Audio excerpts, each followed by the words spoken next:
ನಮಸ್ತೆ ವೀಕ್ಷಕರೇ, ನೀತಿ ಧ್ವನಿಯ ಮತ್ತೊಂದು ವಿಶೇಷವಾದಂತಹ ವಿಡಿಯೋಗೆ ಸ್ವಾಗತ, ಸುಸ್ವಾಗತ. ವೀಕ್ಷಕರೇ, ಸಾವು ಈ ಭೂಮಿಯ ಮೇಲೆ ಹುಟ್ಟಿದ ಪ್ರತಿಯೊಂದು ಜೀವಿಯ ಅನಿವಾರ್ಯ ಅಂತ್ಯ. ಆದರೆ ನಮ್ಮ ಪುರಾಣಗಳಲ್ಲಿ ಒಬ್ಬ ವ್ಯಕ್ತಿ ಇದ್ದಾನೆ. ಸಾವು ಅವನನ್ನ ಹುಡುಕಿಕೊಂಡು ಬಂದರೂ ಅವನನ್ನ ಮುಟ್ಟಲು ಸಾಧ್ಯವಾಗಲಿಲ್ಲ. ಮಹಾಭಾರತದ ಯುದ್ಧ ಮುಗಿದು 5,000 ವರ್ಷಗಳೇ ಕಳೆದಿವೆ. ಸಾಮ್ರಾಜ್ಯಗಳು ಉರುಳಿವೆ, ತಂತ್ರಜ್ಞಾನಗಳು ಬೆಳೆದಿದೆ. ಆದರೆ ಆ ಒಬ್ಬ ಯೋಧ ಹಣೆಯ ಗಾಯದಿಂದ ರಕ್ತ ಸುರಿಸುತ್ತಾ ಮುಕ್ತಿಗಾಗಿ ಇಂದಿಗೂ ಅಲೆದಾಡುತ್ತಿದ್ದಾನೆಯೇ?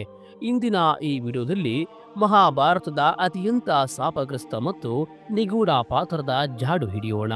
ಬನ್ನಿ ವೀಕ್ಷಕರೇ, ಅಶ್ವತ್ಥಾಮನ ರಹಸ್ಯವನ್ನ ಭೇದಿಸೋಣ. ನಿತ್ಯಧ್ವನಿಯ ಮಾಹಿತಿಗಳು ಹಾಗೂ ವಿಡಿಯೋಗಳು ನಿಮಗೆ ಇಷ್ಟವಾದರೆ ದಯವಿಟ್ಟು ಲೈಕ್ ಮಾಡಿ, ಕಮೆಂಟ್ ಮಾಡಿ.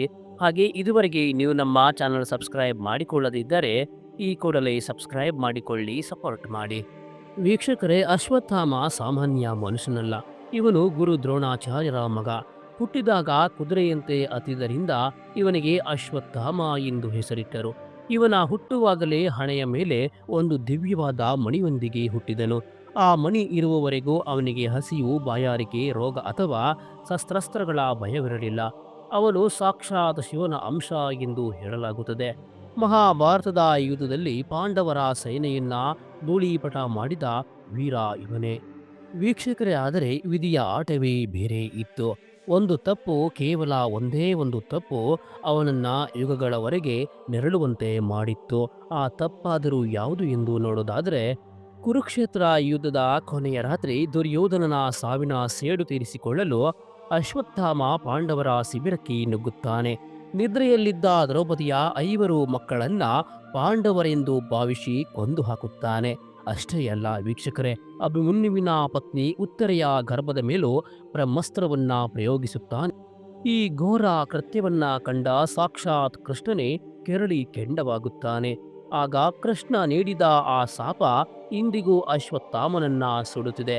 ಕೃಷ್ಣ ಹೇಳುತ್ತಾನೆ, ಅಶ್ವತ್ಥಾಮ, ನೀನು ಸಾವನ್ನ ಬಯಸುವೆ, ಆದರೆ ಸಾವು ನಿನಗೆ ಬರುವುದಿಲ್ಲ. ನಿನ್ನ ಹಣೆಯ ಮಣಿಯನ್ನ ಕೀಳಲಾಗಿದೆ. ಆ ಗಾಯ ಎಂದಿಗೂ ಒಣಗುವುದಿಲ್ಲ. ಆದ್ದರಿಂದ ಕೀವು ಮತ್ತು ರಕ್ತ ಸೋರುತ್ತಲೇ ಇರುತ್ತದೆ. ಮನುಷ್ಯರ ಸಂಪರ್ಕವಿಲ್ಲದೆ ನಿರ್ಜನ ಕಾಡುಗಳಲ್ಲಿ 3,000 ವರ್ಷಗಳ ಕಾಲ ಅಥವಾ ಕಲಿಯುಗ ಮುಗಿಯುವವರೆಗೂ ನೀನು ಒಂಟಿಯಾಗಿ ಅಲೆದಾಡಬೇಕೆಂದು ಶಾಪವನ್ನ ಕೃಷ್ಣ ನೀಡುತ್ತಾನೆ. ವೀಕ್ಷಕರೇ, ಇದು ಕೇವಲ ಕಥೆಯೇ ಅಥವಾ ಸತ್ಯವೇ? ಇದಕ್ಕೆ ಉತ್ತರ ಹುಡುಕಲು ನಾವು ಮಧ್ಯಪ್ರದೇಶದ ಬರ್ನಾನ್ಪುರ ಬಳಿ ಇರುವ ಆಶೀರ್ ಕೋಟೆಗೆ ಹೋಗಬೇಕು. ಅಲ್ಲಿ ಗುಡ್ಡದ ಮೇಲೆ ಒಂದು ಪುರಾತನ ಶಿವನ ದೇವಸ್ಥಾನವಿದೆ. ಅಲ್ಲಿನ ಸ್ಥಳೀಯರು ಹೇಳುವ ಮಾತು ಕೇಳಿದರೆ ನಿಮ್ಮ ಎದೆ ಝಲ್ ಎನ್ನುತ್ತದೆ. ದೇವಸ್ಥಾನದ ಬಾಗಿಲನ್ನ ಇಷ್ಟು ಭದ್ರವಾಗಿ ಮುಚ್ಚಿದರೂ ಪ್ರತಿದಿನ ಮುಂಜಾನೆ ಬಾಗಿಲು ತೆಗೆದಾಗ ಶಿವಲಿಂಗದ ಮೇಲೆ ತಾಜಾ ಹೂ ಮತ್ತು ಕುಂಕುಮ ಅರ್ಪಿತವಾಗಿರುತ್ತದೆ. ಯಾರು ಇಡುತ್ತಾರೆ ಆ ಹೂವನ್ನ ಎಂದು ಇದುವರೆಗೆ ಯಾರಿಗೂ ಗೊತ್ತಿಲ್ಲ. ಸ್ಥಳೀಯರ ನಂಬಿಕೆಯ ಪ್ರಕಾರ ಇಂದಿಗೂ ಅಶ್ವತ್ಥಾಮ ಬೆಳಗಿನ ಜಾವ ಕಣ್ಣಿಗೆ ಕಾಣದ ರೂಪದಲ್ಲಿ ಬಂದು ಇಲ್ಲಿರುವ ಕೊಳದಲ್ಲಿ ಸ್ನಾನ ಮಾಡಿ ಶಿವನ ಪೂಜೆ ಮಾಡುತ್ತಾನೆ. ಕೆಲವರು ತಾವು ಹಣೆಯ ಮೇಲೆ ಗಾಯವಿರುವ ಎತ್ತರ ನಿಗೂಢ ವ್ಯಕ್ತಿಯನ್ನ ನೋಡಿದ್ದೀವಿ ಎಂದು ಕೂಡ ಹೇಳುತ್ತಾರೆ. ಅವನು ಯಾರ ಬಳಿಯಾದರೂ ಎಣ್ಣೆ ಅಥವಾ ಅರಶಿನ ಕೇಳುತ್ತಾನೆ ಎಂದು ಹೇಳಲಾಗುತ್ತದೆ. ತನ್ನ ಒಣಗದ ಗಾಯಕ್ಕೆ ಹಚ್ಚಿಕೊಳ್ಳಲು ಎಂದು ಕೆಲವರು ಹೇಳುತ್ತಾರೆ. ವೀಕ್ಷಕರೇ, ವಿಜ್ಞಾನಕ್ಕೆ ಇದು ಒಗ್ಗಟ್ಟಾಗಿರಬಹುದು, ಆದರೆ ನಂಬಿಕೆಗಳಿಗೆ ಸಾಕ್ಷಿ ಬೇಕಿಲ್ಲ. ಅಶ್ವತ್ಥಾಮ ಇಂದಿಗೂ ತನ್ನ ಪಾಪಗಳ ಪ್ರಾಯಶ್ಚಿತ್ತಕ್ಕಾಗಿ ನಮ್ಮ ನಡುವೆಯೇ ಎಲ್ಲೋ ಅಲಿದಾಡುತ್ತಿದ್ದಾನೆ. ಶ್ರೀಕೃಷ್ಣನ ಶಾಪ ಅವನಿಗೆ ಶಿಕ್ಷೆಯೋ ಅಥವಾ ಕಲಿಯುಗದ ಹಂತದಲ್ಲಿ ಅವನ ಮತ್ತೆ ಬರಬೇಕೆಂದು ಮುನ್ಸೂಚನೆ ಇದೆಯೋ?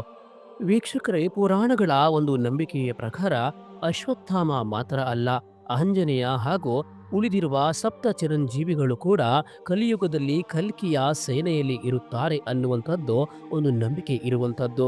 ಈ ಸತ್ಯಗಳನ್ನ, ಪುರಾಣಗಳನ್ನ ಆಳವಾಗಿ ವಿಶ್ಲೇಷಣೆಯನ್ನ ಮಾಡಿದರೆ ನಮಗೆ ಉತ್ತರವು ಸಿಗಬಹುದು ಎಂದು ನಾನು ಹೇಳುತ್ತೇನೆ. ವೀಕ್ಷಕರೇ, ನಿಮಗೇನು ಅನಿಸುತ್ತದೆ? ಅಶ್ವತ್ಥಾಮ ಇಂದಿಗೂ ಬದುಕಿರಬಹುದೇ? ಕಮೆಂಟ್ ಬಾಕ್ಸ್ನಲ್ಲಿ ನಿಮ್ಮ ಅಭಿಪ್ರಾಯವನ್ನ ತಿಳಿಸಿ. ಹಾಗೆ ಈ ವಿಡಿಯೋ ನಿಮಗೆ ಇಷ್ಟವಾಗಿದ್ದರೆ ದಯವಿಟ್ಟು ಲೈಕ್ ಮಾಡಿ, ಕಮೆಂಟ್ ಮಾಡಿ, ಹಾಗೆ ಶೇರ್ ಮಾಡಿ. ಹಾಗೆ ಇದುವರೆಗೆ ನೀವು ನಮ್ಮ ನಿತ್ಯಧ್ವನಿ ಯೂಟ್ಯೂಬ್ ಚಾನಲ್ ಸಬ್ಸ್ಕ್ರೈಬ್ ಮಾಡಿಕೊಳ್ಳದಿದ್ದರೆ ಈ ಕೂಡಲೇ ಸಬ್ಸ್ಕ್ರೈಬ್ ಮಾಡಿಕೊಳ್ಳಿ, ಸಪೋರ್ಟ್ ಮಾಡಿ. ಧನ್ಯವಾದಗಳು. ಜೈ ಶ್ರೀರಾಮ್.